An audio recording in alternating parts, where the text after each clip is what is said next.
Well, hello. Thank you again for joining us. I'm Hal Brainerd, and of course, Aaron Curtis Ingram is here with his videography.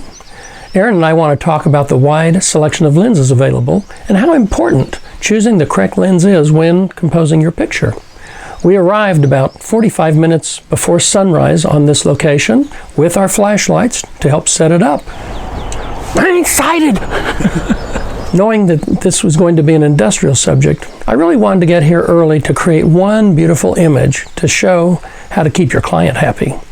Due to the partly cloudy weather forecast, I was hoping for a beautiful sunrise, and there was a fantastic sunrise behind us. It didn't extend into our subject's clear skies. So anyway, back to this early morning twilight shot. This was taken 21 minutes before sunrise with a 70mm lens. I felt this made the best composition for our coal tipple, which is used for loading coal cars. This location was selected because we can change lenses and it will be easy to show the different lenses and how they affect our field of view. For this first example, I selected an extremely wide 16mm lens. As you can see, the view is so wide it includes part of the bridge structure on the right, and the tipple appears so far away it's just on the horizon, so it's of little importance. In fact, with its composition, there's really nothing of importance that stands out. Pay attention, though, to how the train cars appear stretched in the foreground. Now, this would certainly disappoint your in-laws if you were making portraits and making them look distorted and really fat. With a 24mm lens, the coal tipple is a little closer. We didn't include part of the bridge, but again, it makes for a very poor composition and is still making the cars look stretched in the foreground. Now, this is wonderful if you're selling a stretch limo and want to make the buyer think the limo is really longer than it is. Now, let's look at a 35mm lens and what it will do. This is considered a wide-angle lens, but we're certainly getting closer to normal. And what is normal? A normal lens refers to a lens that has the same perspective or angle that our eyes would see. And this would be a 50mm lens. And, oh my goodness, I didn't shoot with a 50mm lens. You know, I did shoot with a 43mm lens, which is very close to normal. I think that will suffice. Therefore, from this point, we're heading into what is referred to as more telephoto length. The telephoto lenses will begin magnifying or enlarging beyond what our eyes would see as normal.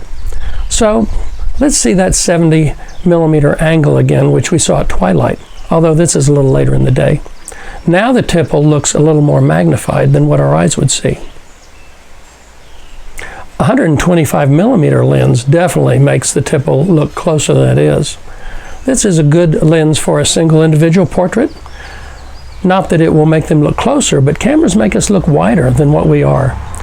This slightly longer lens will help slim a person down, especially if you turn them at a 45-degree angle. Now don't turn them so far that you hide this arm that's furthest from your lens.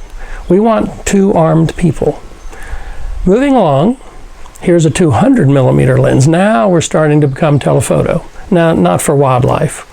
I used a 200mm lens to photograph a mother robin and her young, and I was only 6 feet away.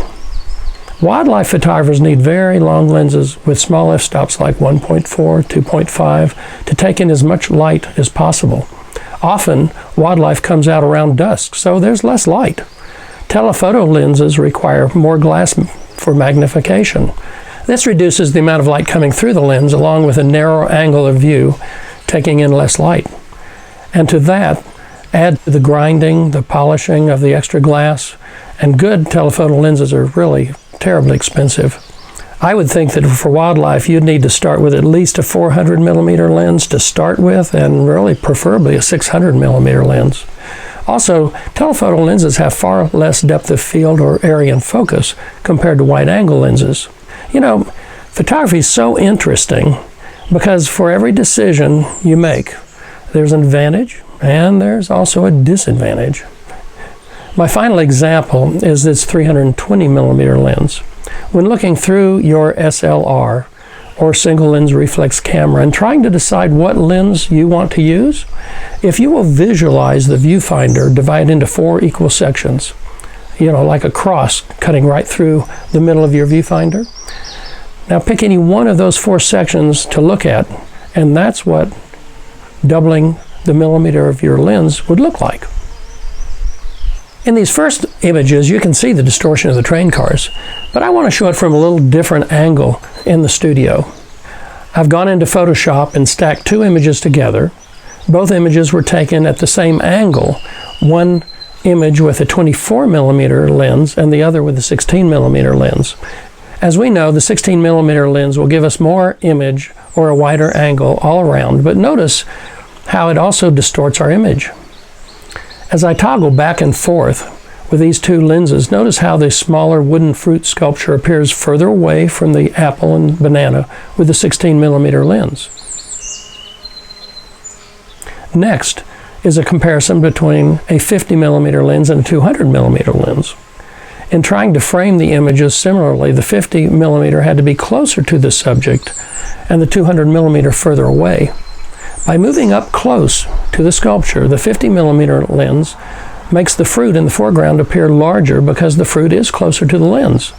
Yet the fruit in the background appears further away. Also, the camera angle changed slightly, so both the circular fruits in the front appear to have moved towards the outside of the image.